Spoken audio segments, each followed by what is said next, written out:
इस वीडियो में मैं आपसे बात करूंगा। जैसा कि आप सभी को मालूम है, आरपीएससी द्वारा सेकंड ग्रेड एग्जाम 7 सितंबर से शुरू होने जा रहे हैं। जिस बीच आज मैं आपके लिए एक ऐसा करंट का टॉपिक लेके आया हूं जिससे अगर इस टॉपिक से क्वेश्चन आया है तो इस वीडियो से एक भी क्वेश्चन बाहर नहीं जाएगा, क्योंकि इस टॉपिक से जितने भी क्वेश्चन बनते हैं वो सभी आपको इस वीडियो में देखने को मिलेंगे।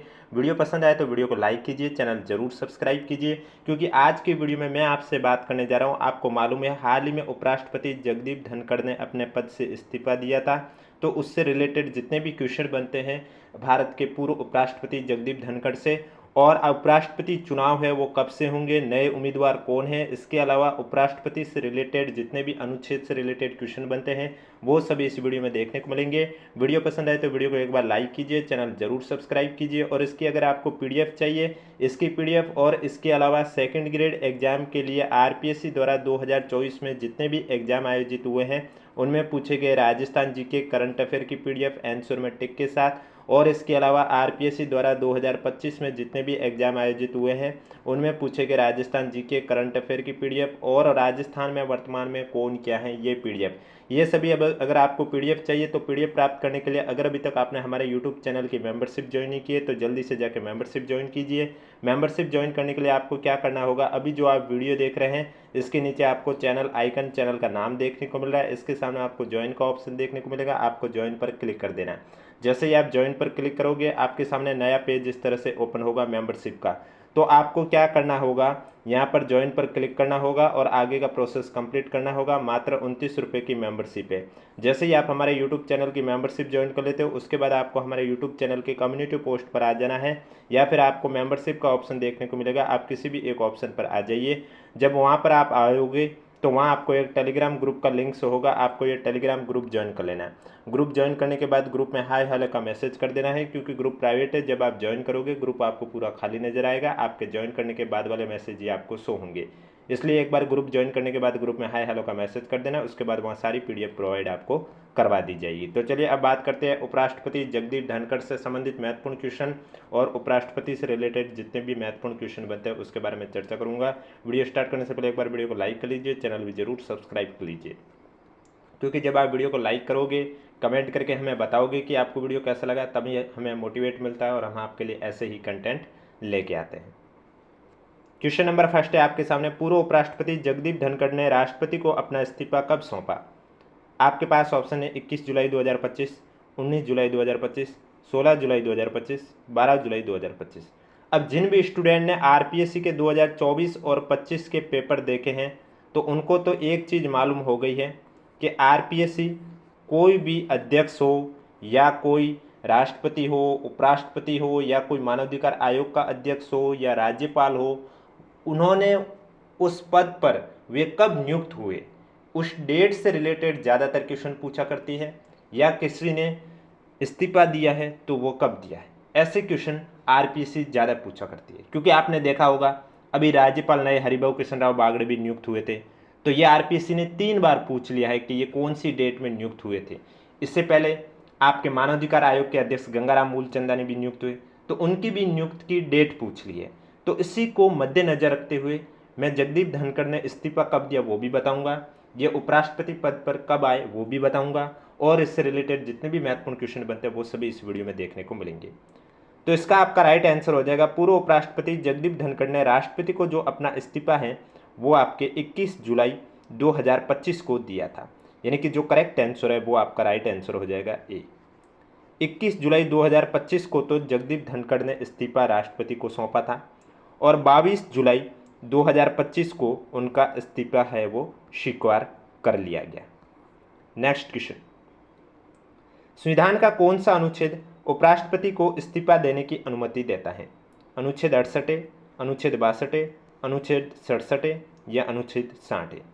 तो उपराष्ट्रपति को इस्तीफा देने की अनुमति देता है अनुच्छेद 67A, यानी कि जो करेक्ट आंसर है वो आपका राइट आंसर हो जाएगा सी। उपराष्ट्रपति के इस्तीफे के बाद राज्यसभा में उपराष्ट्रपति का कार्यभार कौन संभालता है? राज्यसभा का उपसभापति, लोकसभा अध्यक्ष, राष्ट्रपति या राज्यसभा का वरिष्ठ सदस्य? अब देखो, आपको मालूम है राज्यसभा में सभापति कौन होता है? उपराष्ट्रपति होता है। तो फिर उपराष्ट्रपति जब इस्तीफा दे देते हैं तो राज्यसभा में जो उपराष्ट्रपति का कार्यभार है वो कौन संभालता है?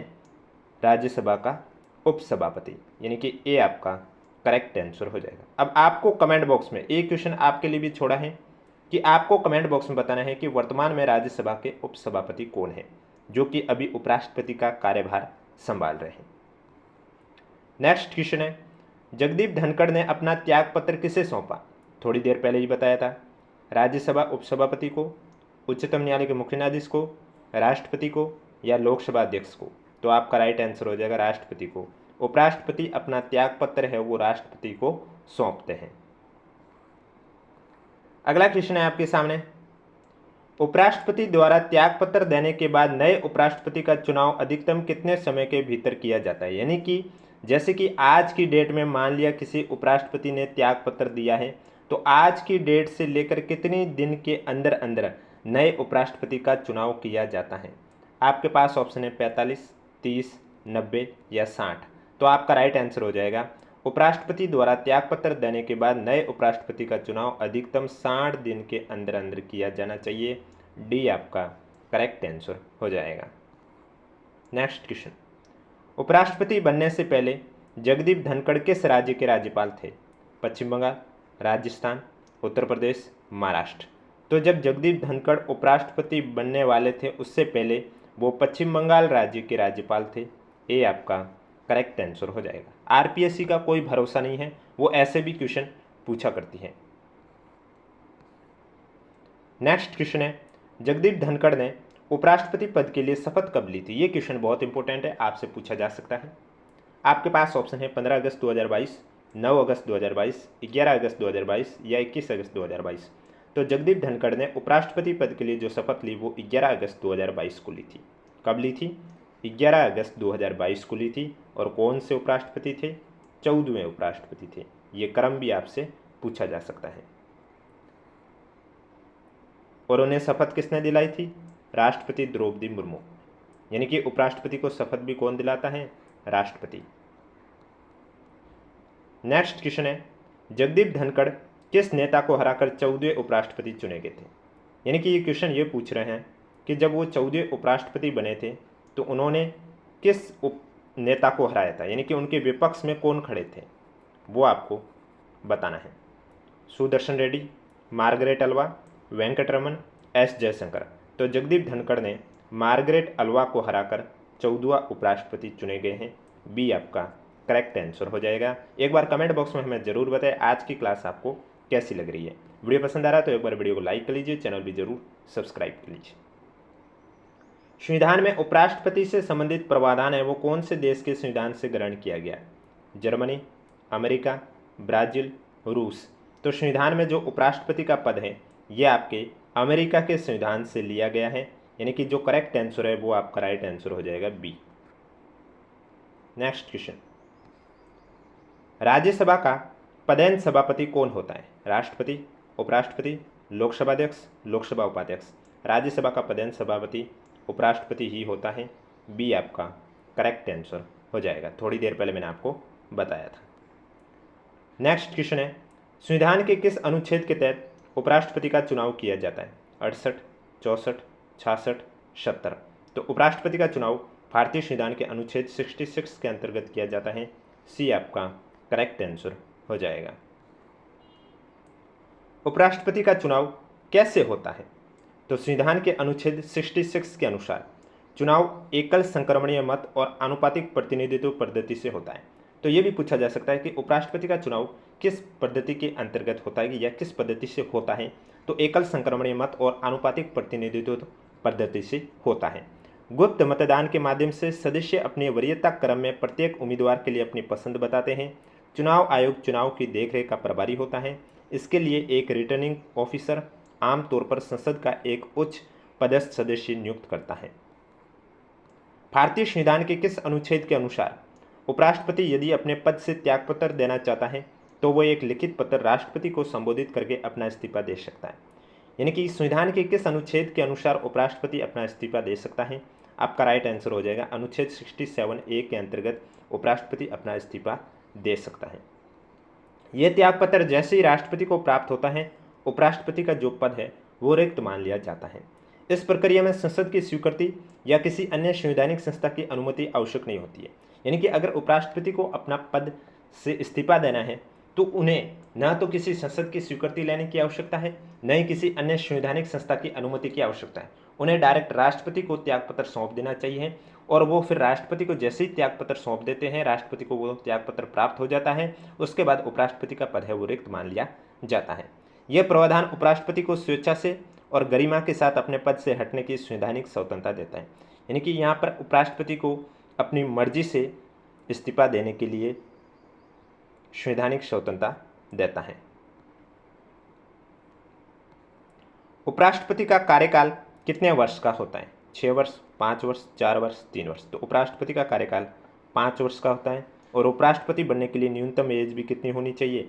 35 वर्ष की होनी चाहिए। नेक्स्ट क्वेश्चन, उपराष्ट्रपति के कार्यकाल के बारे में किस में उल्लेख किया गया? 67 में। और 67A में क्या किया गया है कि वह अपने कार्यकाल की समाप्ति से पहले त्यागपत्र दे सकता है, जिसे राष्ट्रपति को संबोधित करना होता है, थोड़ी देर पहले बता दिया है। बी में क्या दिया हुआ है 67B में कि उपराष्ट्रपति राज्यसभा के ऐसे संकल्प द्वारा अपने पद से हटाया जा सकेगा जिसे राज्यसभा के तत्कालीन समस्त सदस्यों के बहुमत ने पारित किया है और जिसे लोकसभा सहमत है। इसके लिए 14 दिन का नोटिस भी आवश्यक है। कि उपराष्ट्रपति को पद से भी हटाया जा सकता है, जिसके लिए क्या करना होता है? राज्यसभा के तत्कालीन समस्त सदस्यों के बहुमत ने पारित किया हो और लोकसभा भी इससे सहमत हो। उपराष्ट्रपति के पद में रिक्ति होने पर नया निर्वाचन समयबद्ध तरीके से किया जाता है। यदि उपराष्ट्रपति का पद रिक्त हो तो कार्यवाहक उपराष्ट्रपति की नियुक्ति नहीं होती है, बल्कि शीघ्र नया उपराष्ट्रपति। देखो, जैसे राष्ट्रपति का पद खाली हो जाता है तो कार्यवाहक राष्ट्रपति बनाए जाते हैं। जैसे अभी आप राजस्थान में देख लो, आरपीएससी के अध्यक्ष हटे, उसके बाद कार्यवाहक अध्यक्ष बनाए जाते हैं। लेकिन उपराष्ट्रपति में ऐसा नहीं होता है। उपराष्ट्रपति का जब पद रिक्त हो जाता है तब उसके स्थान पर कार्यवाहक उपराष्ट्रपति की नियुक्ति नहीं होती है, उसके बदले में जल्द ही नया उपराष्ट्रपति है वो चुना जाता है और वो 60 दिन के भीतर भीतर चुना जाता है। तो ये उल्लेख अनुच्छेद 68 में किया गया है। उपराष्ट्रपति का निर्वाचन अनुच्छेद 66। उपराष्ट्रपति का निर्वाचन किसके द्वारा किया जाता है? संसद के दोनों सदनों लोकसभा और राज्यसभा के सदस्यों से मिलकर बने एक निर्वाचन मंडल द्वारा किया जाता है। निर्वाचन आनुपातिक प्रतिनिधित्व प्रणाली के आधार पर एकल हस्तांतरणीय मत के माध्यम से होता है। उम्मीदवार को भारत का नागरिक होना चाहिए, 35 वर्ष की आयु कंप्लीट होनी चाहिए और वो राज्यसभा का सदस्य बनने के लिए योग्य भी होना चाहिए। उपराष्ट्रपति किसी लाभ के पद पर भी नहीं होना चाहिए। हाल ही में भारत के उपराष्ट्रपति जिन्होंने अपने पद से इस्तीफा दिया, जगदीप धनखड़, वेंकट गिरी, सुदर्शन रेड्डी, सीपी राधाकृष्णन। तो आपका राइट आंसर हो जाएगा जगदीप धनखड़, ए आपका करेक्ट आंसर हो जाएगा।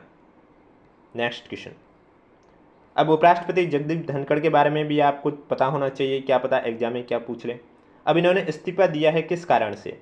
तो जगदीप धनखड़ ने स्वास्थ्य कारणों का हवाला देते हुए उपराष्ट्रपति पद से इस्तीफा दिए हैं। ये राजस्थान के कौन से जिले के निवासी है? ये क्वेश्चन भी इंपॉर्टेंट है कि ये राजस्थान के झुंझुनू जिले के निवासी हैं। और ये देश के कौन से उपराष्ट्रपति थे? 14वें उपराष्ट्रपति थे, ये भी आपको पता होना चाहिए। अनुच्छेद 67A के तहत राष्ट्रपति को संबोधित करते हुए इन्होंने इस्तीफा दिया था। वे देश के पहले उपराष्ट्रपति बने जिनके खिलाफ 2024 में महाभियोग प्रस्ताव लाया गया था। ये भी क्वेश्चन इंपॉर्टेंट है कि देश के पहले उपराष्ट्रपति जिनके खिलाफ महाभियोग प्रस्ताव लाया गया था, तो वो है आपके जगदीप धनखड़। इनसे पहले भी उपराष्ट्रपति है जिन्होंने अपने पद से इस्तीफा दिया था, जैसे वीवी गिरी, इन्हें राष्ट्रपति चुनाव लड़ना था। KR नारायण राष्ट्रपति बने थे। शंकर दयाल शर्मा राष्ट्रपति बने, इसलिए उन्हें उपराष्ट्रपति पद से इस्तीफा दिया। R वेंकटरमन, इन्होंने भी राष्ट्रपति बने थे, इस वजह से इन्हें उपराष्ट्रपति पद से इस्तीफा देना पड़ा। भैरव सिंह शेखावत राष्ट्रपति चुनाव की वजह से इन्होंने इस्तीफा दिया, लेकिन राष्ट्रपति चुनाव में हारने के बाद इन्होंने इस्तीफा दिया था। उपराष्ट्रपति पद के लिए चुनाव कब आयोजित किया जाएगा? यानी कि अभी इन्होंने तो इस्तीफा दे दिया, अब नया उपराष्ट्रपति चुनाव है वो कब आयोजित किया जा रहा है? आपके पास ऑप्शन है 9 सितंबर, 11 सितंबर, 6 सितंबर, 8 सितंबर।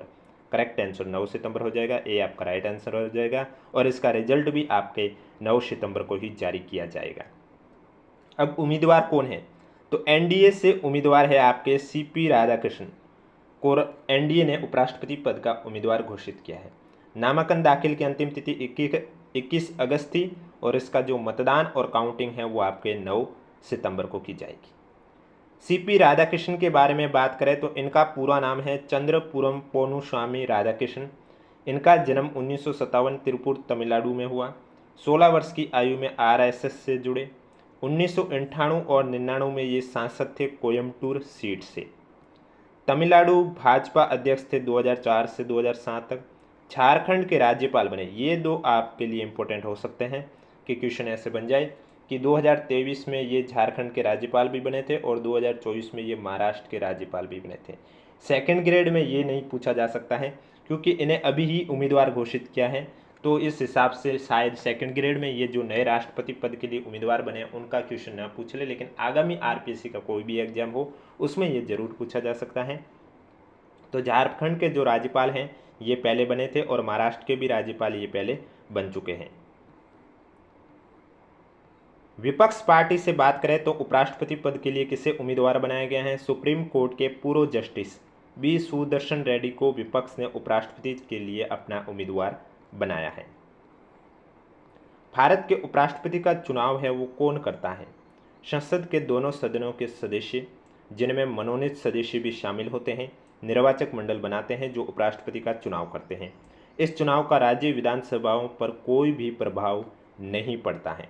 रिक्तियों को ध्यान में रखते हुए 2025 में निर्वाचक मंडल में 782 सांसद होंगे, जिसमें से 543 तो लोकसभा में, 233 निर्वाचित सदस्य और 12 राज्यसभा में मनोनीत सदस्य होंगे। प्रत्येक सदस्य का वोट समान रूप से महत्वपूर्ण है। तो इस तरह से उपराष्ट्रपति का चुनाव 2025 में किया जाएगा। अगला क्वेश्चन है, भारतीय संविधान में उपराष्ट्रपति से संबंधित मुख्य अनुच्छेद 63 से लेकर 73 तक है। तो इसके बारे में मैं आपको बताने जा रहा हूँ कि कौन से अनुच्छेद में क्या उल्लेख किया गया है। अनुच्छेद 63 में भारत के उपराष्ट्रपति के पद के बारे में उल्लेख किया गया है। अनुच्छेद 64 में उपराष्ट्रपति को राज्यसभा के पदेन सभापति के रूप में कार्य करना होगा। अनुच्छेद 65 में क्या उल्लेख किया गया कि राष्ट्रपति का पद खाली होने या अनुपस्थिति की स्थिति में उपराष्ट्रपति राष्ट्रपति के कार्य कर सकता है। उपराष्ट्रपति राष्ट्रपति का कार्य कर सकता है, लेकिन कार्यवाहक उपराष्ट्रपति नहीं बनाया जाता है। अनुच्छेद 66 के तहत उपराष्ट्रपति का निर्वाचन संसद के दोनों सदनों के सदस्यों से मिलकर बने निर्वाचक मंडल द्वारा होगा और उसमें उनके पद के लिए योग्यता भी शामिल है। फिर अनुच्छेद 67 में उपराष्ट्रपति अपने पदभार ग्रहण करने की तारीख से 5 साल की अवधि के लिए पद धारण करेंगे, जिसके लिए न्यूनतम आयु 35 वर्ष होना कंपलसरी है। अनुच्छेद 68 में उपराष्ट्रपति की पद को रिक्ति को भरने के लिए चुनाव रिक्ति की यथाशीघ्र आयोजन के बाद किया जाएगा, यानी कि जब उन्होंने अपना पद इस्तीफा दे दिया उसके बाद जल्द ही उपराष्ट्रपति का चुनाव किया जाए। उपराष्ट्रपति द्वारा शपथ अनुच्छेद 69 में उल्लेख किया गया है। अनुच्छेद 70 में कुछ आकस्मिकताओं में राष्ट्रपति के कार्य के निर्वहन के संबंध में ये राष्ट्रपति के बारे में। फिर अनुच्छेद 71 राष्ट्रपति और उपराष्ट्रपति के निर्वाचन से संबंधित विषयों के संबंध में सर्वोच्च न्यायालय के अधिकार क्षेत्र का उल्लेख किया गया है। अनुच्छेद 72 में राष्ट्रपति द्वारा दया की क्षमादान शक्तियों के संबंध में, लेकिन ये उपराष्ट्रपति से सीधे तौर पर संबंधित नहीं है, हालांकि वे राष्ट्रपति के कार्य का निर्वहन करते समय शक्ति का उपयोग कर सकते हैं।